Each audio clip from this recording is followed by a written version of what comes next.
밤양갱이라는 노래인데 연인 관계에서 일어나는 어떤 오해를 다뤄요. 이것저것 바라고 싸우고 맞춰가고 하는데 진짜 내가 바랬던 건 딱 하나뿐이야. 그게 뭘까요?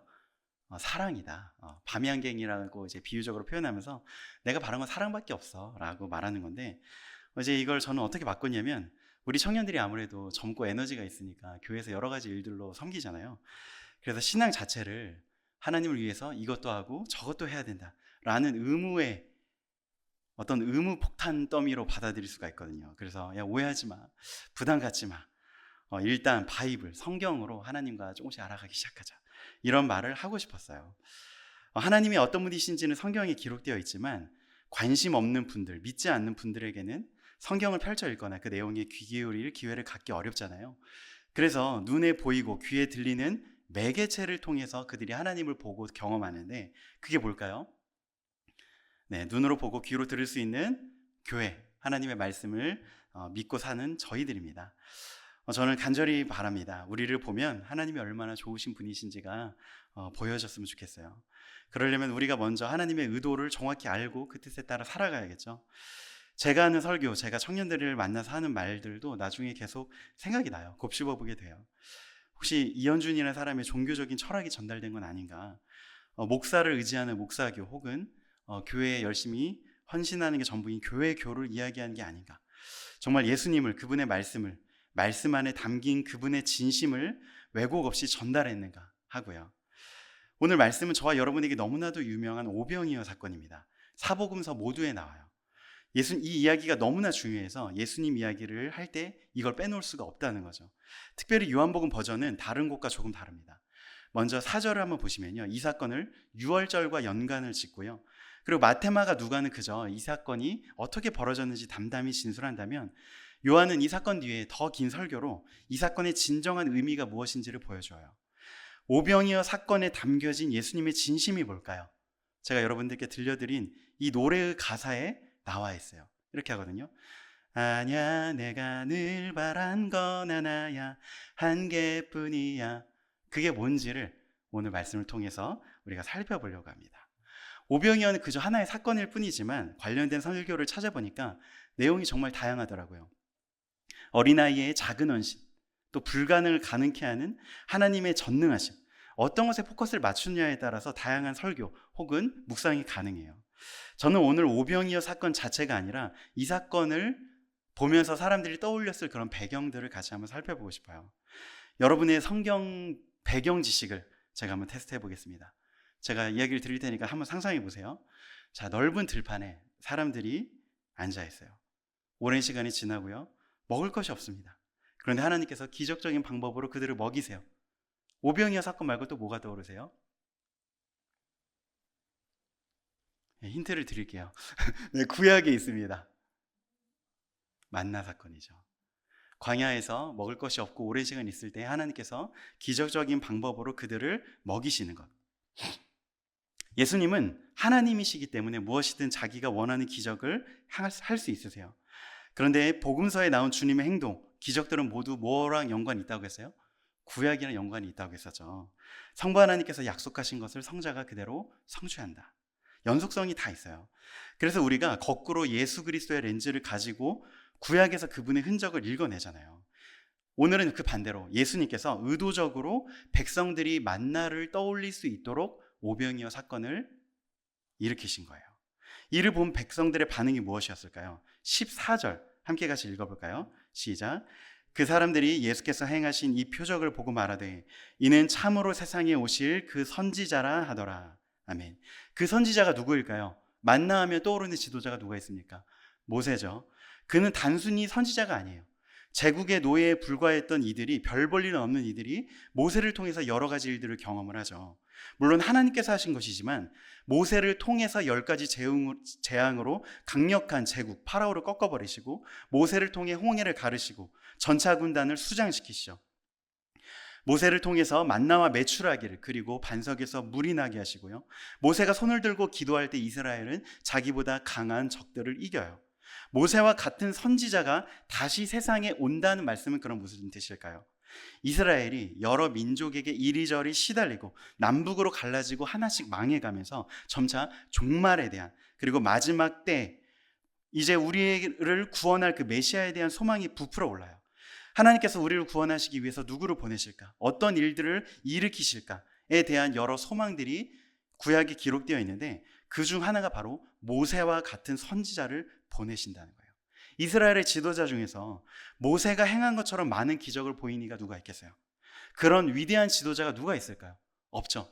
뭐 고작 한 명 꼽아봤자 다윗 정도예요. 오병이어 사건을 통해서 예수님은 의도적으로 자기를 새로운 모세이자 완전한 모세로 소개하세요. 나는 너희들이 기대하던 그 선지자다. 그리고 백성들이 이를 알아챘어요. 좋은 일이죠. 백성들이 주님을 메시아로 그리고 왕으로 모시려고 하니까요. 제가 만약에 열심히 빵을 나눠주었던 제자들이라고 같다면 정말 보람됐을 것 같아요. 야, 내가 한 사역이 의미가 있구나. 너무 신났을 것 같아요. 확실히 일이 되어가고 있는 게 눈에 보이니까요. 그런데 예수님은 이 백성들의 격렬한 지지와 환호를 거절하십니다. 15절을 함께 읽겠습니다. 시작. 그러므로 예수께서 그들이 와서 억지로 붙들어 임금으로 삼으려는 줄 아시고 다시 혼자 산으로 떠나가시니라. 그 이유는요, 이제 오늘 말씀이 너무 길어서 다 읽지 않았는데 뒤에 있어요. 26절 27절에 보면 이런 이야기를 합니다. 너희가 나를 찾는 것은, 나를 따라다니는 것은 표적을 본 까닭이 아니요 떡을 먹고 배부른 까닭이다. 그런데 얘들아, 썩을 양식을 위해서 일하지 말고 영생하도록 있는 양식을 위하여 하라고 하시죠. 예수님을 따르는 이유를 문제 삼으세요. 단지 밥을 먹었기 때문에 썩을 양식을 위해서 따르는 것은 예수님의 본심이 아니라는 거죠. 근데 생각해 보세요. 우린 어때요? 한 명 예수님께 데려다 놓기도, 예배 한 명 참여시키기도 어렵잖아요. 이런 이유이건 저런 이유이건 일단 데려다 놓고 그분이 일요일날 예배 안 빠지고 나오면 우리는 충분하잖아요. 그런데 예수님은 당장 우리가 이 세상에서 먹고 사는데 필요한 여러 가지 것들, 떡으로 표현된 그 사라질 것들 말고 표적을 보라고 하세요. 표적은 제가 뭐라고 전에 말씀드렸죠? 그 자체가 아니라 무언가를 가리키는 손가락이라고 했어요. 표적을 통해서 예수님을 보고 예수님의 진심에까지 이르러야만 한다고 그분이 강조하시는 거예요. 우리가 보면 얼핏 보면 차이가 없거든요. 그게 그렇게까지 중요한가? 라고 질문하게 됩니다. 그런데 요한복음 6장을 보면 그 차이가 하늘과 땅의 차이를, 정반대의 결과를 빚어내는 것을 보게 됩니다. 오병이어 사건 자체에 대한 결과는 15절에서 우리가 본 것처럼 대단했어요. 백성들은 열광했습니다. 하나님이 우리를 위해서 모세와 같은 위대한 선지자, 왕, 메시아를 보냈구나. 5천 명이 넘는 사람들이 놀라운 기적 앞에서 열광한 것을 생각해 보세요. 얼마나 대단했을까요? 요즘 가수들의 방방 뛰는 콘서트장을 방불케 했을 거예요. 그런데 이 사건의 진정한 의미를 말씀하신 결과는 어땠을까요? 요한복음 6장 중에서 오병이어 사건을 설명하는 자체는 15절밖에 안 돼요. 그런데 이에 대한 설명은 물론 다른 것을 포함하지만 71절까지 있죠. 표적 자체가 아니라 표적이 가리키는 대상, 사건보다 사건의 진정한 의미가 더 중요하다는 거예요. 더 중요한 참된 의미를 알게 된 백성들의 반응은 뭐였을까요? 66절을 우리 넘겨서 함께 같이 읽어보겠습니다. 요한복음 6장 66절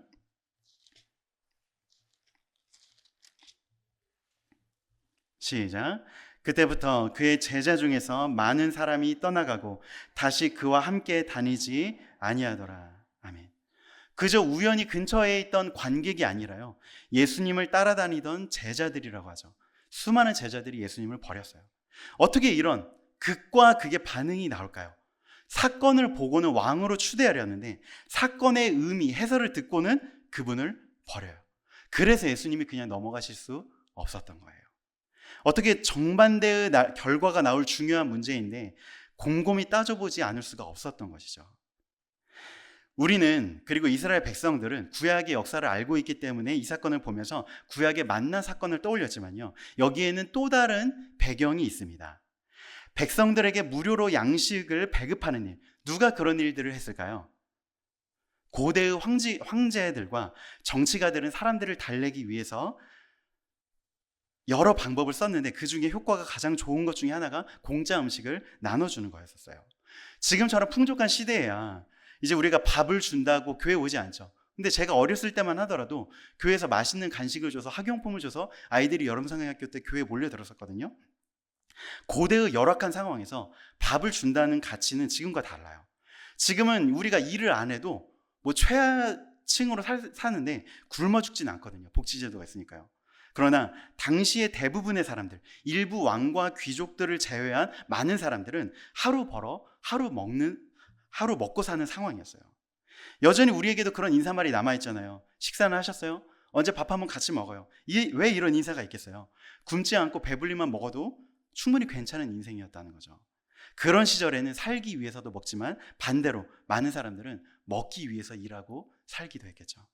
제 아무리 강력한 군사력을 가지고 있어도 영토 여기저기서 못 먹어서 반란이 일어나면 나라가 든든할 수가 없잖아요. 그래서 이전의 왕을 몰아내고 새로 권력을 잡은 왕들, 황제들은 이제 백성들에게 종종 무료로 식량을 나눠줬어요. 이렇게 말하면서요. 여러분, 인생이 참 배고프고 고달프셨죠. 하지만 이제 걱정하지 마세요. 저는 좋은 왕이에요. 이제 제가 왕이 됐다는 것은 여러분에게 좋은 소식, 복음입니다. 이제 여러분은 배고프지 않을 거예요. 여러분은 잘 살게 될 거예요. 그런데 이거는 사실 일종의 거래와도 같아요. 나는 너희들에게 이전보다 조금 더 잘 먹게 해줄 테니 너희들은 내 통치를 따르며 말을 잘 들어라 하는 거죠.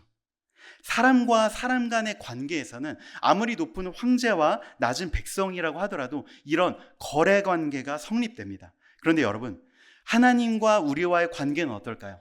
여기서도 거래가 성립할까요? 다신교에서는 그런 일들이 벌어지기도 해요.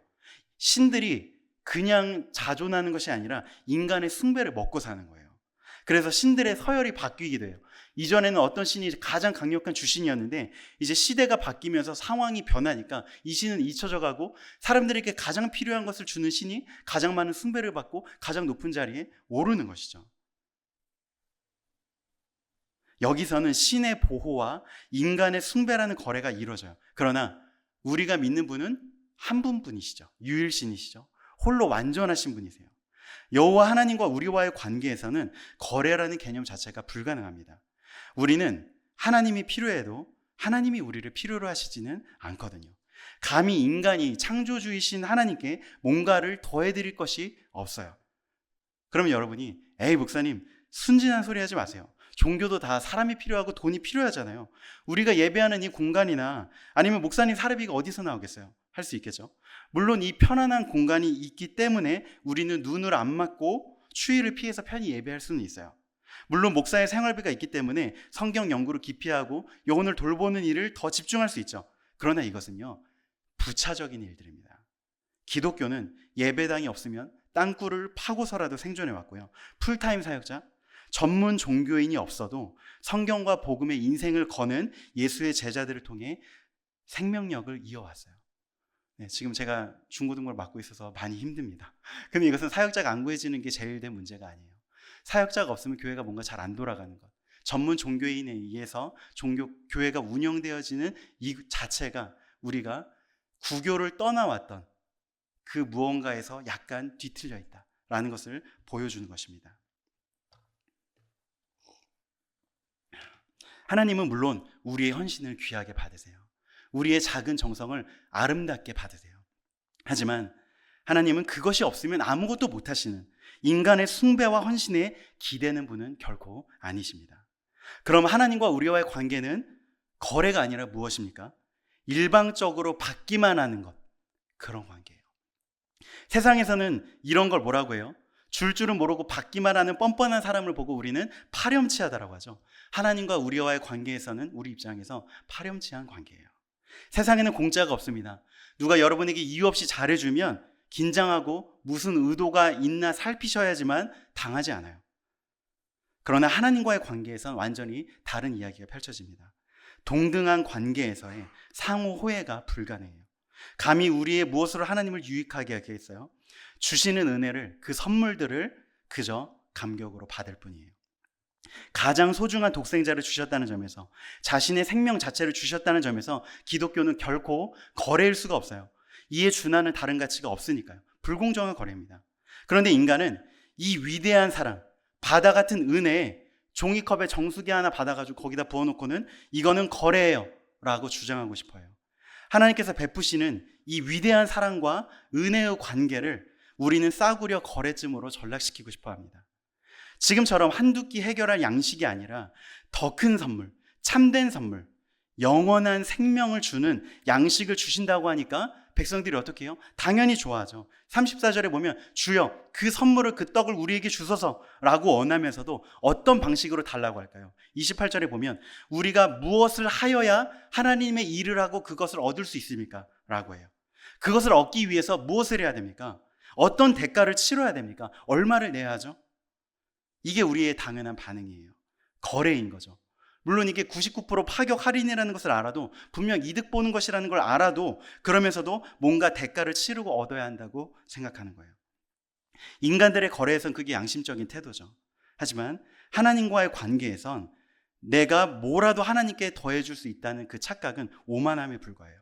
하나님 앞에 엎드려서 그저 감사와 기쁨으로 반응하는 게 아니라, 이 위대한 선물 앞에 항복하는 게 아니라 여전히 고개를 꼿꼿이 들고 스스로 합당한 값을 치를 수 있다고 착각하는 것이요. 그런데 예수님은 이런 일과 반대되는 개념에서 주다라는 말을 계속해서 하세요. 27절을 보면 이 양식은 인자가 너희에게 줄 것이다. 32절을 보면 하늘에서 참빵을 너희에게 주시는 분은 내 아버지시다. 33절에는 하나님의 빵은 하늘에서 내려와 세상에 생명을 주는 것이다 라고 해요. 하늘에서 내려와서 세상의 생명을 파는 것이 아니라 주는 것이다. 또한 그들이 말하는 그 대가로서의 일을 요한은 새롭게 정의합니다. 29절을 함께 같이 읽어보겠습니다.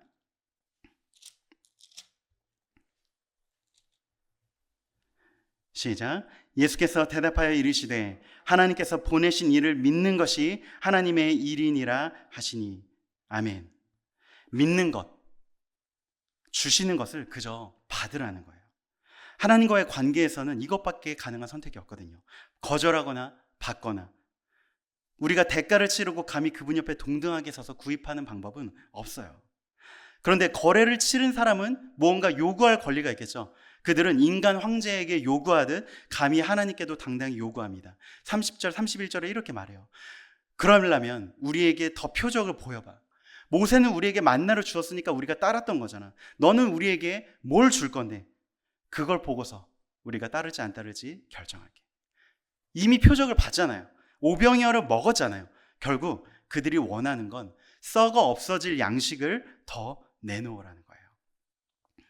주님께서 그들과 거래해 주셨다면 그들이 떠날 일이 없었겠죠.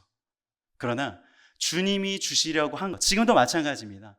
예수께서 이 예배를 통해 우리에게 주시는 것, 우리의 모든 신앙생활을 통해서 결국 우리가 얻게 될 것은 크게 말해보자면 단 하나밖에 없어요.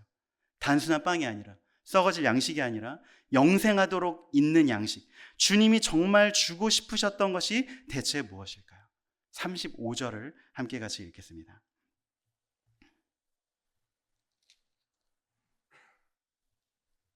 시작. 예수께서 이르시되 나는 생명의 떡이니 내게 오는 자는 결코 줄이지 아니할 터이요 나를 믿는 자는 영원히 목마르지 아니하리라. 아멘. 나다. 너희에게 줄 것은 나 자신이다. 내가 너희들의 모든 허기를 채워줄 참된 양식이다. 나야, 나. 이 간단한 대답이 기독교의 핵심을 보여준과 동시에 아까 살펴보았던 정반대의 반응을 유발하는 거예요. 기독교는 사실 모든 사람들이 환영할 만한 이야기가 아니에요. 하나님께서 거래를 원하셨던 게 아니라면 무엇을 원하셨을까요? 밤양갱 가사처럼 내가 원했던 건 하나뿐이야, 사랑이죠. 사랑으로 말미암은 관계를 원하셨어요. 여러분, 거래와 관계의 차이가 뭘까요? 거래는 상대방에게 관심이 없어요. 상대방이 필요하지 않습니다. 상대방이 줄 것만 바라봐요. 그러나 관계는 상대방이 주는 것이 아니라 상대방 자체가 목적이 되는 거예요. 완전하신 하나님은요, 홀로 외로워서 숭배가 필요해서 우리를 만드신 것이 아닙니다. 완전한 사랑이 우리 안에 머물고 또 보잘것없는 우리 안에서 다시 하나님을 향한 사랑이 올려지면 하나님이 기뻐하시기 때문에, 즉 사랑 때문에 우리를 창조하셨어요.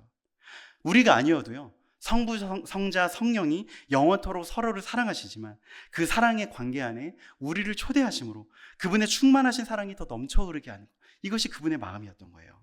나야, 나. 너희가 필요로 하는 그 모든 것은 있잖아, 얘들아, 그림자일 뿐이고 과정일 뿐이야. 여러분, 지금 예수께서 일하지 말아라, 별로 직업은 중요한 게 아니다, 뭐 얘들아 뭐 공부하는 게 뭐가 그렇게 중요하겠니? 뭐 이런 이야기를 하시는 게 아니에요. 그것들은 중요해요. 우리는 그것들을 위해서 최선을 다해 살아가야 합니다. 그러나 그것은 우리가 인생을 걸만한 우리 인생의 궁극적인 가치는 아니라는 거예요. 내가 정말로 원하던 그 대학에 들어가도 그 직업을 얻어도 그 사랑하는 오빠랑 결혼을 해도 내 자녀가 내가 원했던 대로 인생이 풀린다 하더라도 여전히 우리에게는 해결되지 않은 그 무언가가 있는데 우리 인생의 완전한 해답은 오직 예수 그리스도 안에 있다는 것이죠. 내가 너희들의 모든 필요에 대한 답이다. 여러분, 이 주님의 답변이 여러분의 마음에 드십니까? 그들은 마음에 안 들었어요. 그래서 거래를 파기하고 그분을 떠나고 심지어 그분을 십자가에 매달아 죽였죠. 이 떠나는 제자들, 배교자들과 대조되는 베드로의 고백은 뭘까요? 이것은 우리의 고백이기도 하거든요. 마가복음에서는 그분을 그리스도시여 살아계신 하나님의 아들이십니다. 마태복음에서 그렇게 고백하고요. 그리고 요한복음에서는 하나님의 거룩한 자, 그리고 영생의 말씀이 주님께 있습니다 라고 고백을 해요. 이것이 바로 우리 교회 모델이죠. 예수께서 너희에게 줄 것은 나다 라고 할 때 그분이 누구이신지를 알고 받아들이는 거죠. 그분께서 너희에게 줄 선물이 나다 할 때 에게 고작이요? 라고 하지 않고 그렇습니다. 주님이십니다 라고 감격할 수 있는 거예요. 불신자에겐 이것이 1g의 가치도 없어요. 그래서 예수의 이름을 말해도 아무런 것이 없겠죠. 근데 무서운 건 때로 우리에게도 이것이 가치가 없어지기도 한다는 거예요. 5만 원짜리 한 장의 가치도, 드라마 한 편의 가치도, 순간의 즐거움보다도 가치가 없어지기도 한다는 거죠. 이번 주는 이제 우리 지한이가 왔네요. 우리 20살 이제 친구들이 처음으로 우리 청년부 예배에 오는 날이었어요. 제 마음에 어떤 생각들로 가득했을까요? 이제 이 관문이 교회를 떠나는 관문이거든요. 내가 지금까지는 억지로 엄마의 손에 이끌려서 혼날까봐 용돈이 끊길까봐 교회 나가줬지만 이제는 내가 자유를 얻어서 교회를 떠나버리라 라고 하니까 제 마음이 어떻겠어요, 여러분? 진짜 잠이 오지 않았어요. 이걸 이렇게 막 준비했는데 이게 들릴까? 이게 전달이 될까? 잠이 안 오는 거예요. 그래서 밤새 진짜 막 이것저것 고민을 했어요. 뭐 했을까요? 정말 재미있게 하고 싶고 정말 와볼만하다 이런 것들을 보여주고 싶었겠죠. 근데 또 교회인데 예배 안 드리고 성경 이야기 안 하고 막 놀 수는 없잖아요. 그러면 제가 뭐 레크레이션 진행자밖에 더 되겠어요? 이게 둘 다 되면 좋은데 하나님의 말씀의 본질을 충실하게 전하면서도 또 그 안에 이것들 재미있게 또 와볼만하게 한다는 게 제가 능력이 부족해서 이제 안 되더라고요. 밤을 새도 잘 안 나왔어요. 그런데 오늘 말씀을 보고 그냥 마음을 잡았어요. 결국 예수를 주는 게 아니라면 다 떠나는구나. 예수를 줘야 되는구나. 그렇습니다. 제가 15년 넘게 사역을 하면서 그냥 이렇게 설교하면서 대충 얼굴만 마주친 거 말고 직접 1대1로 만나서 밥을 먹거나 아니면 따로 만나서 3번, 5번, 10번 이렇게 제자 훈련을 한 사람들이 수백 명이 돼요. 근데 그 중에 절반은 지금 교회 없다고 제가 종종 자주 말씀드렸죠. 또 그 중에서 교회 한번 일주일에 한번 겨우 가줬다 하는 거 말고 내가 교회로 살면서 하나님과 이웃을 사랑하고 누군가를 찾아서 복음으로 교회를 세워가는 이런 삶을 사는 사람은 또 3분의 1, 4분의 1, 5분의 1도 안 돼요. 야, 내가 인생을 쏟아부었는데 진짜 한 게 없구나. 그런데 거기에는 어떤 생각이 있는 거냐면요. 왜 제가 잠이 오지 않았냐면요. 예수의 이름을 전해줘야 되는데 자신이 없는 거예요. 내가 예수의 이야기를 하면 얘네가 다음 주에도 예배 나올까? 뻔하구나. 안 나오고 싶다. 자신이 없는 거죠. 그래서 하는 게 뭐예요? 이 별 볼 일 없는 선물을 화려하게 과대 포장하고 싶은 거예요. 아름다운 예쁜 형 잘생긴 오빠들로 아니면 재미있는 행사들로 얘들아 너희들 잘해줘야 돼 이런 걸로 뭐라도 덧붙여서 교회에 나오게 하고 싶은 거예요. 근데 얘들이 이런 걸 보고서 저기 뭔가 있나 보다 라고 5년 10년 나왔는데 그 포장지를 다 까보니까 결국 그 안에 있는 게 별 볼 일 없는 복음과 예수였어요. 그럼 어차피 떠날 거라는 거죠. 다시 한번 이 설교를 준비하면서 생각해 봅니다. 내가 전하는 게 뭘까? 예수께서 우리에게 주시는 것이 뭐라고요? 나다. 다른 게 아니었어요. 너희에게 줄 것은 나다. 내가 생명의 떡이다. 그런데 여러분, 기독교는 이것만 가지고 생존해 왔던 종교라는 거예요. 다른 화려한 포장지가 없어도, 예배당이 없어도, 전문 종교인이 없어도, 그 어떤 것이 없어도 예수의 이름 자체, 예수가 누구이시고 우리를 위해서 어떤 일을 하셨는가, 여기에 이 세상을 뒤집어 놓고 우리 모든 인간의 문제를 해결하고 우리의 모든 갈망의 답이 되는 가장 강력한 능력과 아름다움과 찬란한 영광이 여기에 담겨져 있었던 거예요. 이 복음, 이 예수라는 이름 안에 담겨진 이것이 우리가 가진 유일한 무기요 전부였다는 것이죠. 그러니까 전 얼마나 부끄러워요. 예수의 이름을 여러분 만족하세요? 라고 제가 물어보는데 제가 자신이 없는 거예요. 이걸 말하면 애들이 올까? 그래서 여러분들께 오늘 기도를 부탁하고 싶어요. 제가, 그리고 우리 사랑하는 담임 목사님과 우리 교육자들이 이 예수의 능력 안에 담긴 참된 아름다움과 영광에 사로잡히게 하여 주십시오. 정말 토요일 밤에 월요일이 됐으면 좋겠다. 주일을 건너뛰고 싶을 때가 많아요. 오늘도 특세가 있고 새벽 예배가 있고 수요 설교를 하니까 이번 주 토요일날도 밤새야 될 것 같아요. 근데 또 되게 불안할 것 같아요. 어떻게 하지? 어떻게 이 청소년부 아이들의 이게 들리게 하지? 저에게 필요한 게 뭘까요? 스킬도 필요하죠. 하지만 저에게 가장 필요한 게 뭐예요? 예수의 이름 안에 담겨진 이 영광과 능력과 아름다움을 제가 먼저 보고 그것을 아이들에게 보여줄 수 있어야겠죠. 제가 먼저 봐야 한다는 거예요. 우리 교회에게 무엇이 필요할까요? 다른 모든 것들이 다 필요해요. 그래서 우리가 리모델링도 한 거예요. 하지만 우리에게 가장 필요한 건 뭐예요? 예수. 너희에게 필요한 것은 나다. 우리가 여러 가지 기도의 제목을 갖고 있는데 예수께서 우리에게 응답하세요. 내가 너희에게 줄 것은 단 하나다. 나다. 라고 했을 때 우리가 에게? 고자? 이라는 반응이 아니라 이 제자들처럼, 이 제자들이 후에 어떻게 돼요? 물론 잠깐 배반하고 떠나기도 하지만요, 나중에는 이 제자들이 이 예수의 이름을 위해서 목숨을, 인생을 아깝게 않게 던져요.